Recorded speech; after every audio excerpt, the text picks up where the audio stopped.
Hi అండి, లక్ష్మీ దుర్గా ఛానల్కి స్వాగతం. ఇవాళ అయితే మనము సింపుల్గా అయిపోయే ఒక బ్రేక్ఫాస్ట్ ఐటెం చూద్దామండి.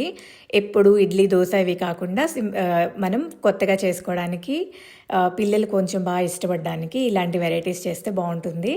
దీనికోసం మనకైతే గుంట పొంగడాలు చేసేది కావాలండి. ఆ పాత్ర క్యాస్ట్ ఐరన్లో దొరుకుతాయి, డిఫరెంట్ వెరైటీస్లో కూడా దొరుకుతాయి. నాకు ఇదైతే నా ఫ్రెండ్ ఇచ్చారండి. సో ఇవాళ పొంగడాలు చేయడానికి నేనైతే ఇడ్లీ బ్యాటర్ తీసుకున్నానండి. దాంట్లో కొద్దిగా ఆనియన్స్, జీలకర్ర, కొంచెం ఉప్పు, కొంచెం కారం వేసానండి. దీంతోపాటు కొద్దిగా నేను కొత్తిమీర కూడా యాడ్ చేసుకుంటున్నానండి. మీరు కావాలంటే సన్నగా తరిగిన క్యారెట్, సన్నగా తరిగిన క్యాప్సికము, ఇంకే కరివేపాకు ఇట్లాంటివి కూడా మీరు యాడ్ చేసుకోవచ్చండి.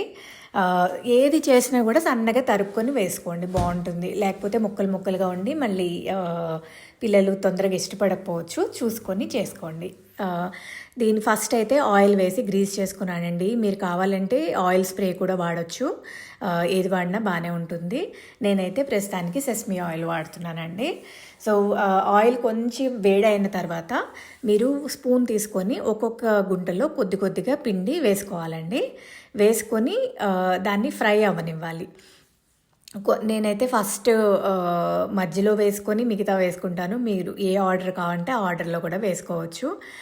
మొత్తం అన్నిట్లో పిండి వేసిన తర్వాత కొద్దిగా చుట్టూ కూడా కొంచెం ఆయిల్ కానీ స్ప్రే కానీ చేసుకుంటే బాగా క్రిస్పీగా వస్తాయండి. లోపల కొంచెం సాఫ్ట్గాను, బయట చుట్టూ క్రిస్పీగా వస్తాయి. ఆయిల్ పడితేనే క్రిస్పీనెస్ వస్తుంది, మీకు తెలియదే ఉంది.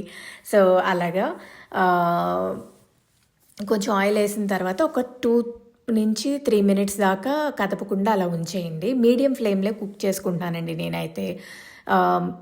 అలా అయితే నాకు కొంచెం బాగా కుక్ అవుతుంది, క్రిస్పీగా కూడా అవుతాయని మీడియం ఫ్లేమ్ మీద చేసుకుంటున్నాను. ఒక 2-3 మినిట్స్ 3 మినిట్స్ మినిమం అయిన తర్వాత ఒకసారి కదిపి చూసుకోండి. బాగా వేగితే మీరు రెండో వైపు తిప్పుకోండి. నేనైతే తిప్పడానికి స్పూను, ఒక్కొక్కసారి చాప్ స్టిక్స్ కూడా వాడతానండి. మీకు ఏది కంఫర్టబుల్ అయితే అలా ట్రై చేయండి. కొంతమంది ఏంటంటే హోల్ పెట్టి ఇలా తిప్పేవారు, నాకు అలా ఇష్టం ఉండదు. సో అందువల్ల నేను మాత్రం స్పూన్స్తో చేస్తున్నా, స్పూను చాప్ స్టిక్ కలిపి అలా తిరిగేస్తున్నాను. అన్నీ తిప్పిన తర్వాత కూడా మళ్ళీ ఒకసారి కావాలంటే ఆయిల్ వేసుకోవచ్చు, లేదంటే ఉన్న వేడికి అది సరిపోతుంది. క్రిస్పీనెస్ కావాలంటే మాత్రం కొద్దిగా ఆయిల్ వేసుకోండి. మొత్తం అన్నీ తిప్పిన తర్వాత కూడా మళ్ళీ ఒక 3 మినిట్స్ రెండో వైపు కూడా కుక్ అవ్వనివ్వాలండి. మీరు వేసేటప్పుడు కొంచెం ఎడ్జెస్లో పక్కకు వచ్చినట్టు ఉంటున్నాయి కదా, అవి మీరు ఏదైనా స్పూన్ తీసుకొని సైడ్ నుంచి నొక్కున్నారనుకోండి, రౌండ్గా వస్తాయి, బాగుంటాయి. అలా అయితే మీరు కూడా ట్రై చేసినప్పుడు అలా చూసి చేసుకోండి. అంతా అయిన తర్వాత మళ్ళీ ఒకసారి ఒక 3 మినిట్స్ తర్వాత ఒకసారి తిప్పి చూసుకోండి. కిందంతా కుక్ అయితే కనుక, ఒకవేళ సైడ్స్ ఏమన్నా కొంచెం కుక్ అవ్వాలి అనిపిస్తే సైడ్కి తిప్పి ఉంచుకోండి. అంత ఫ్రై అయిన తర్వాత మీరు వీటిని ఒక ప్లేట్లో తీసుకొని సర్వ్ చేసుకోవచ్చండి. మీరు కూడా ట్రై చేసి ఎలా ఉందో చెప్పండి. మీరు ఇవాళ ఏం బ్రేక్ఫాస్ట్ చేసుకున్నారు అది కూడా కామెంట్ చేయండి. మా ఛానల్ని కొంచెం సపోర్ట్ చేయండి please. Like, share and subscribe అండి. నాకు ఇవైతే పొంగడాలు రెడీ అయినాయండి. నేను వీటిని తీసుకొని ప్లేట్లో పెట్టుకుంటున్నానండి ఇప్పుడైతే. వీటిని నేను ఏ చట్నీతో అయినా తినొచ్చండి. పిల్లలకి కావాలంటే ఒకవేళ మీరు ఓకే అనుకుంటే కెచప్తో కూడా సర్వ్ చేసుకోవచ్చు. నేనైతే పీనట్ చట్నీ వాడుతున్నానండి ఇప్పటికీ. మా పిల్లలకి పీనట్ చట్నీ ఇష్టపడతారు, సో అది నడుస్తుంది మా ఇంట్లో.